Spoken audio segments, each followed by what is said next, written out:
This week on News Time, Netflix, I already don't want to do this story.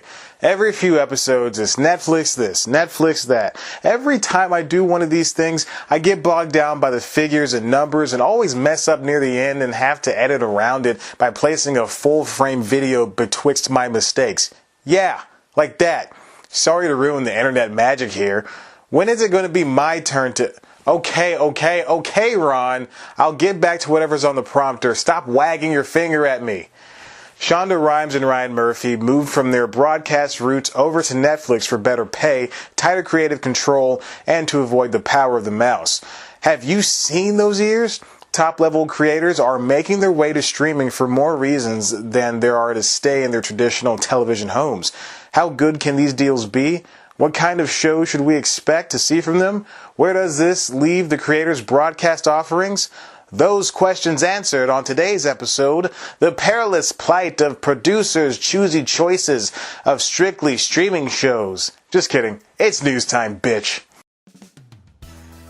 It's news time. Delivering to you the news you didn't know about, the news you didn't care about, and the news you didn't know you cared about. With host, Chad White. Now, here's that host, Chad White.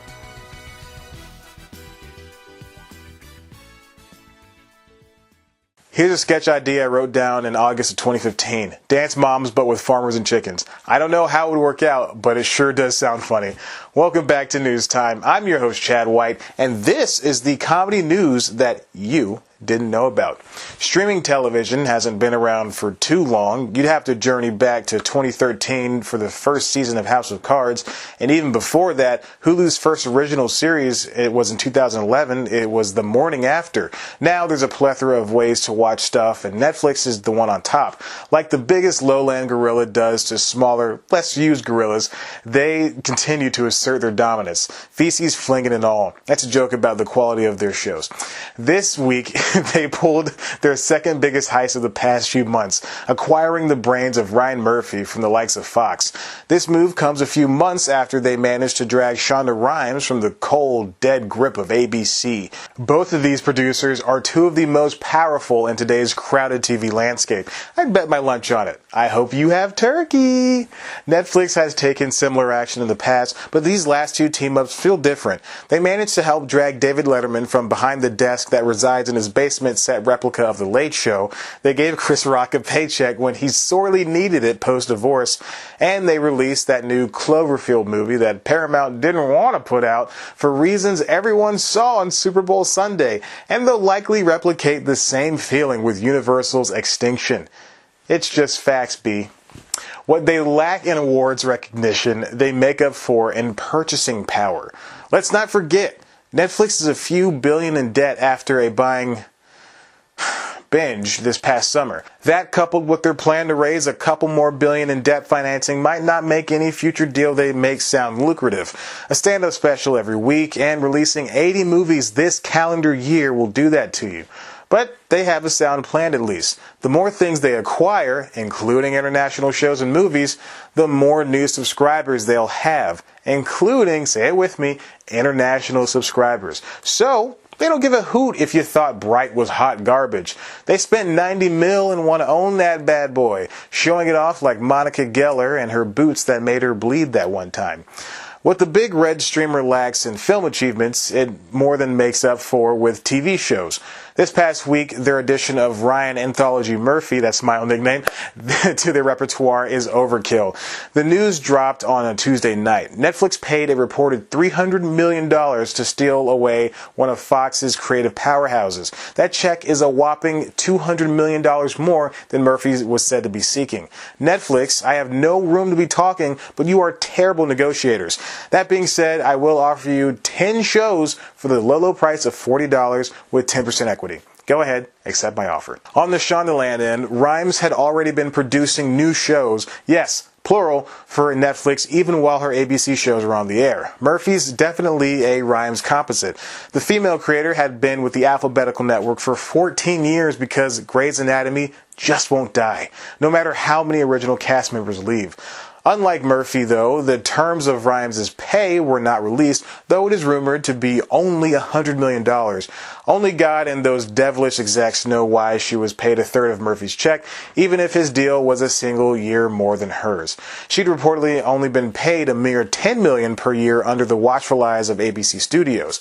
Keep in mind, she's helped put nine new shows on the network. Netflix may even have been courting Rhimes for some time prior to her signing the dotted line. Both Rhimes and Murphy's deals with their respective networks were set to expire this summer, regardless. Before Netflix's landmark deals with broadcast top producers, Amazon managed to wrangle Robert Kirkman from AMC. For reasons I cannot evaluate, Kirkman left his cozy home on cable to do ostensibly the same thing over on Amazon. The deal is, admittedly, just a first look with this producer Skybound Entertainment brand, but it's safe to say that the package delivering service is more than likely to pick up anything Kirkman churns out. Unlike Rhimes and Murphy, Kirkman is the only one of the top television producers with a deal like this to branch out into features. Beyond his 3 shows based on the Walking Dead comics, the Cinemax Outcast show, a new show about the history of comics, another show about the apocalypse set in Korea. Good Lord. Kirkman is also producing a movie based on his popular Invincible comic series from the also busy Seth Rogen and Evan Goldberg. Now we know where all the jobs in entertainment are going. While it looks like streamers are winning on the back end, it seems there are a slew of reasons as to why these creators left their original networks. For Rhimes, it seemed odd for her to leave the comfort of a broadcast network that is offered for free over the air to an entire nation as opposed to Netflix's dozens of millions of pay subs. Per a source close to the producer, it simply was burnout. Rhimes played showrunner to ABC's biggest dramas, Grey's and Scandal, which is a huge feat. You'll remember the episode of News Time about showrunners and exactly what it is they do. In short, that junk is hard. Doing up to 24 episodes of an hour-long drama per year can be taxing, so the move to a network that accepts 8 to 13 may help alleviate the stress. The move also allows her to take broader steps in programming. Atlantic writer David Sims gives the perfect analogy in Still Starcross. That show had almost a 2-year gestation period, only to be axed a month after it premiered.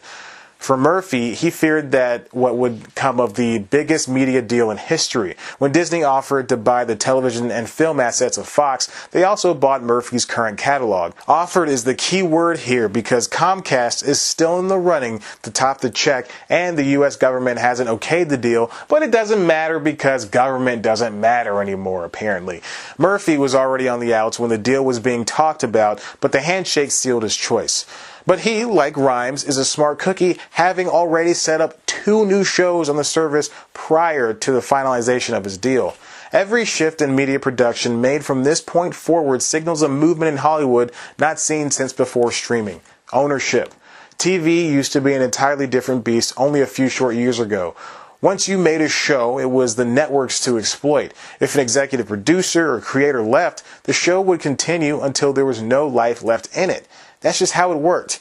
Now, Hollywood Reporter writer Leslie Goldberg writes, the right to retain intellectual property is what's on the forefront of a creator's mind when they're making these deals. One of the biggest elements to take away from the Rhimes Netflix deal is the inclusion of back-end percentages. The terms of Rhimes' contract leave her with an uncommon fee attached to the shows she creates for the streaming platform. This has not been seen for a long time. What can we take away from these new deals? Netflix is trying to amp up its original game for sure, but there's something else in the underlying details. Those that create are driven by the process. Once a bigger entity comes in and claims ownership of the final product, it can be hard to differentiate what's yours and what's theirs. Eddie Wong notably left his autobiographical show, Fresh Off the Boat, a series he helped develop alongside EP and Chaka Khan. He'd go on to bash the show, complaining it had turned into an ABC sitcom rather than a true look at his younger years as an Asian American growing up in the 90s. Rhimes, Murphy, and Kirkman moving to streaming platforms may help with the creative process, but that could also come at a cost itself. Fresh Off the Boat is one of ABC's most popular shows, even if it is unrecognizable to its creator.